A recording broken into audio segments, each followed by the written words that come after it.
Hey, what's up everybody, and welcome back to News Dose. And it appears that one of Xbox's most high-profile studios might be working on a secret project. And this could be really big considering just how much talent is behind this studio. There's always kind of these expectations that Microsoft will just kind of focus on some of their bigger franchises, but here you have one of their best studios possibly working on a completely new IP, and this one is very exciting. Now, we also got some Nintendo news to talk about today because there's a lot of reports going around right now that one of their most beloved franchises could be prepping for a pretty big future, so we'll go over all of that as well. It's been a pretty busy Monday though, so let's just go and get right into the news because we got a lot to go over today, and we're going to start off with one of my most highly anticipated games, not just for this year, but in just recent years in general, and that is Psychonauts 2. I helped fund this game as soon as it went live over on Fig, and I just cannot wait to play this game as it releases next month in August. But today, early impressions started to go out, and it seems like pretty much everybody who's played this game are extremely impressed with Psychonauts 2. In fact, I've already seen a few different outlets say that this is very much Game of the Year material, and honestly, that's not all that surprising. The first Psychonauts game is, to this day, still one of the best 3D platformers to ever exist. It's a very highly creative 3D platformer, but unfortunately, it was just kind of overlooked. I'm really hoping that won't be the case with Psychonauts 2 because it looks like we have yet another instant classic on our hands. But I do think that there's a few things kind of going for Psychonauts 2 this time, including that it will release directly into Xbox Game Pass this time. And it's also technically, it is a first-party Xbox game as well, so it's going to get a little bit more advertising this time, and I think a lot more people does recognize this IP compared to when the original release back in 2005.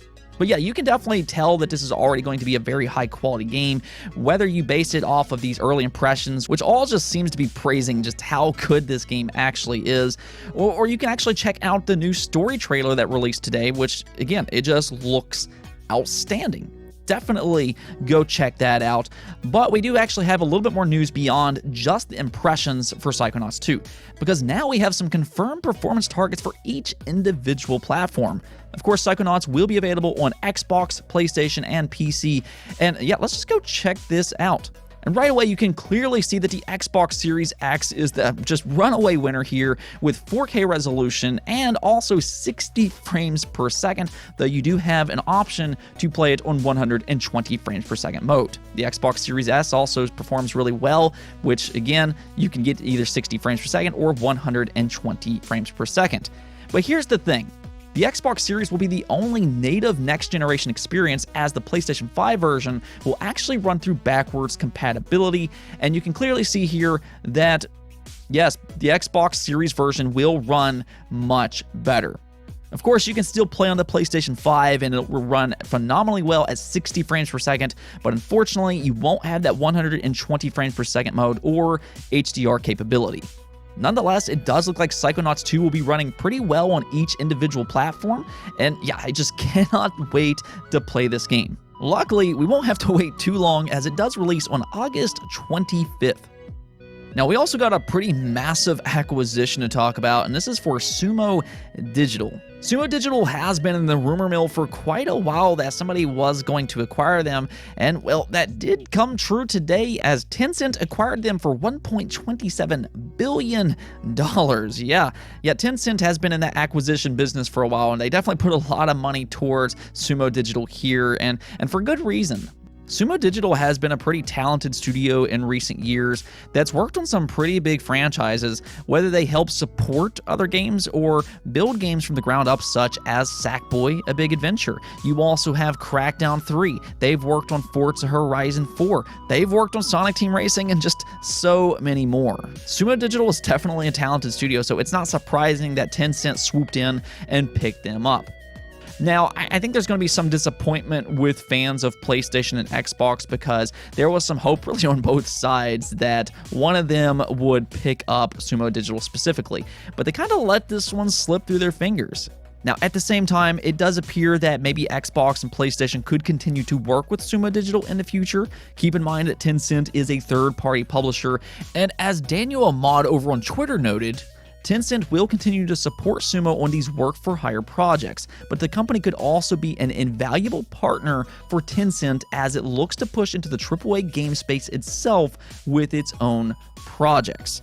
So we could very well still possibly see Sumo Digital work with Xbox as a support studio, or maybe another PlayStation IP in the future, or even Sega once again. We'll kind of see how all that plays out, but we could also see Sumo Digital work on their own AAA project in the future.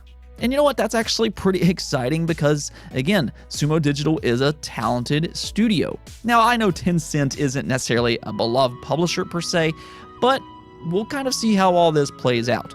I will say this though, Tencent just continues to leave their footprint in the game industry as they just gobble up all these different studios year in and year out. Let's talk about Xbox though, and that surprise game that they might be working on. Now, this is something that we did talk about a few months ago, but once again, it does look like the Coalition is working on a brand new IP alongside the next Gears of War game. Now, this is actually very exciting because the Coalition, in my opinion, is one of the most talented studios, not just for Xbox, but I just think that they're one of the most talented studios in the industry right now. I mean, if you take a look at Hivebusters, which released on the Xbox Series last year, that to this day is still one of the best looking games for these next generation platforms so far. I mean, graphically, it is a stunning looking game. And beyond just the technical side of things, they also do a great job with gameplay. I think Gears 5 really proved that. The Gears franchise has always been unique in the sense that nothing else really plays like that. Now, if you play Gears, especially the competitive multiplayer side of things, you're going to kind of understand what I'm talking about, but the gun mechanics in those games are just phenomenal, and they really took the mantle from Epic Games and just ran with it. I think Gears 5 is a phenomenal game, to say the least. But the thing about the Coalition, and you can kind of say the same thing about 343 Industries, is you gotta kind of wonder, what could these studios do with their own original IP? Again, they're extremely talented, and it would be really interesting to see what they can do with their full amount of creativity by working on their own original IP. And well, it looks like they might just be getting the chance to do that right now. So this is according to a LinkedIn description, which has a level designer working on a new IP over at the Coalition. Now, this LinkedIn description has since been deleted, but it's done too late because, the internet has already caught on. And, well, it does look like the Coalition, in fact, might be working on a brand new IP. The thing about that is this is actually not the first time we've heard something like this. We talked about this exact same topic just a couple months ago as Jeff Grubb, which has been known to leak very accurate information in the past, also stated that the Coalition is working on a brand new IP. So this really isn't the first time we've heard something like this, and it just kind of gives you further evidence that what he said might actually, in fact, be true. And like I said before, this is incredibly exciting. Though I'm not saying that just because the Coalition is a talented studio, and I would like to see what they could do with their own original IP. But the thing about this particular studio is that they were built from the ground up to work on their own original IP. They actually used to go by the name of Black Tusk Studios, and it wasn't until Microsoft acquired the Gears of War franchise that they then were designated to work on the Gears IP. Now, supposedly, they did decide to work on the Gears franchise themselves, and I think they've done a phenomenal job with that.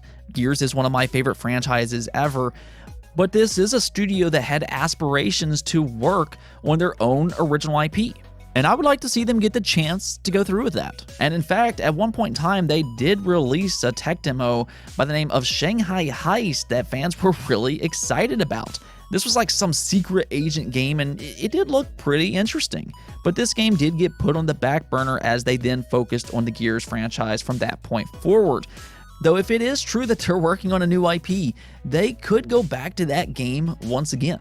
Now, they could also go in a completely different direction, but one way or the other, I'm excited to see what this studio is working on.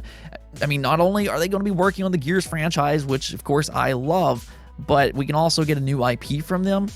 Yeah, this is definitely a studio to watch out for this generation. Moving on to the Nintendo news though, we got some great news for the future of the Metroid franchise. Now we got two separate things to talk about here, but one thing that we've really seen with this Metroid Dread announcement is that there just seems like there's more excitement for the Metroid franchise as a whole than there ever has been before. A lot of people seem to be really excited about this game, whether that be people who's already been well established in this franchise or from just complete newcomers. A lot of people are trying to go back and play these old Metroid games once again because that Metroid Dread trailer, it just looks really good. So of course, there's going to be some people that wants to go back and play these older games and see what all the hype is truly about. Well, you're going to be in for a great ride because these really are great games, but Nintendo doesn't always make it necessarily easy to play some of their older games.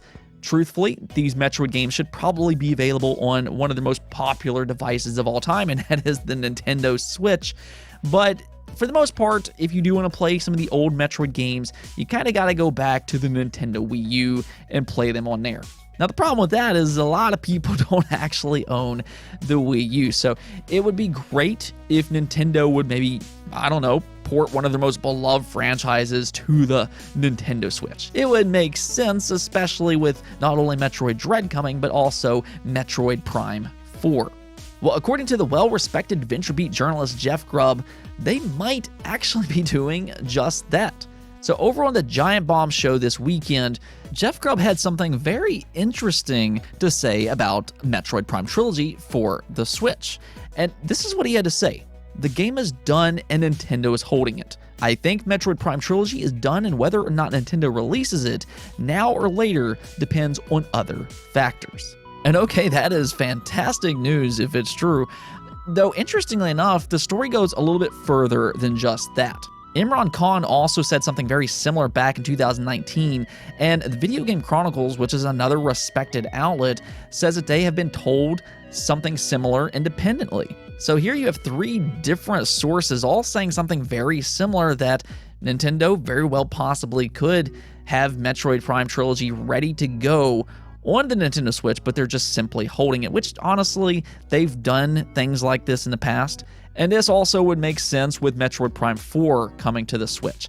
Maybe they don't want to release the Prime Trilogy on the Switch just yet because they're waiting until Prime 4 is closer to release. So that is very possible, though do keep in mind that all of this is just a rumor. Hopefully something does come from this, but anytime that we talk about rumors on the channel, always take them with a grain of salt. Now, with that said, we also do have some confirmed information here for Metroid as well, because it does appear that the Metroid Dread producer is possibly teasing more Metroid games in the future. Yeah, and talking about Metroid Dread, the producer had this to say. This is the last chapter in the series so far. The final chapter about the shared fate and adversarial relationship Samus shares with the Metroid. This isn't the end of the Metroid series. We don't want that. I'm sure fans don't want that, and we hope you'll look forward to what's coming in future episodes. So, I mean, there you have it. I don't think that it could be any more clear than what was stated here. It does appear, based off of this comment, that they are looking to do more even after Metroid Dread releases. And we've kind of talked about this in the past, but I do think Metroid Dread will be the most successful Metroid ever. And if that does happen, then Nintendo's really going to want to move forward with this franchise. And you know what? I just think right now it's just a great time to be a Metroid fan. Not only do you have Metroid Dread coming, but you also have Metroid Prime 4, a possible Prime Trilogy, and then we're already getting teases for future Metroid games as well. So, you know, just an exciting time to be a Metroid fan. Now, we also got a new game announcement from Ubisoft today, which takes advantage of the Tom Clancy universe. And this one is a little bit different and kind of similar at the same time. So yes, Xdefiant was announced today, and it's being explained as an arena 6 vs 6 free-to-play first-person shooter. It somehow combines different elements from the Tom Clancy universe, whether that be Ghost Recon, you have the Division games, Splinter Cell, and plenty of others. So there's going to be a lot of different game styles that you can pick and choose from when it comes to this game. Though, I mean, just based off of the gameplay preview that they showed today, this very much does look like Ubisoft's Call of Duty. Though I don't think that that's necessarily a bad thing. No, it's probably not the most original game in the world, but this is a free-to-play experience, and it does look like it's going to be a lot of fun. I also want to see how they do incorporate all of these different factions into the game, and you know, the good news is that you're not going to have to wait too long to play Xdefiant. Xdefiant will have early rollout phases, and your first chance to play it will actually start on August 5th.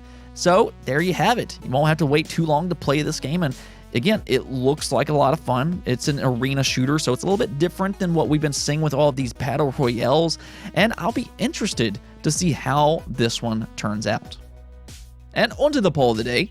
With all this talk about these handheld consoles as of recent, whether it be the Steam Deck or the Nintendo Switch OLED, there seems to be a lot of excitement for these handhelds right now. And it got me to wondering, do you think PlayStation should try to make another handheld console yet again? In the past, they did have some success with the PSP, and even though the PlayStation Vita wasn't the most successful console in the world, it was still a very well-made console. So I thought I'd ask you all, do you think PlayStation should try to make another handheld console? And this one was a pretty close one, with 42% of you saying yes, while 52% of you, being the majority, said no. And okay, I can understand that, because if you really start to look at things, the PlayStation Vita, like I said before, was a fantastically well-made console. It's actually one of my favorite platforms to date, though it still did have a problem with PlayStation actually being able to support this console the way it deserved to be. It became very clear that PlayStation's main focus was on the PlayStation 3 and PlayStation 4, and then the Vita just kind of took a backseat. And it really was too bad, but that is kind of a problem when it comes to supporting two different devices. I mean, even really with Nintendo, you kind of saw that whenever they were supporting the 3DS and then the Wii U. It's just difficult supporting two separate platforms with completely different games. And then you saw the Nintendo Switch, which is this hybrid console, but then Nintendo could just go wild and just bring all of their games to a single platform, and we're kind of seeing just how successful they can be while doing that. So that's still kind of the problem I think PlayStation would have if they did support a handheld console. But at the same time, I would still like to see them try, just because I really do love the PlayStation Vita. It's always going to be disappointing to me that that thing did not get more support than what it did, because it really is such a phenomenally well-made console.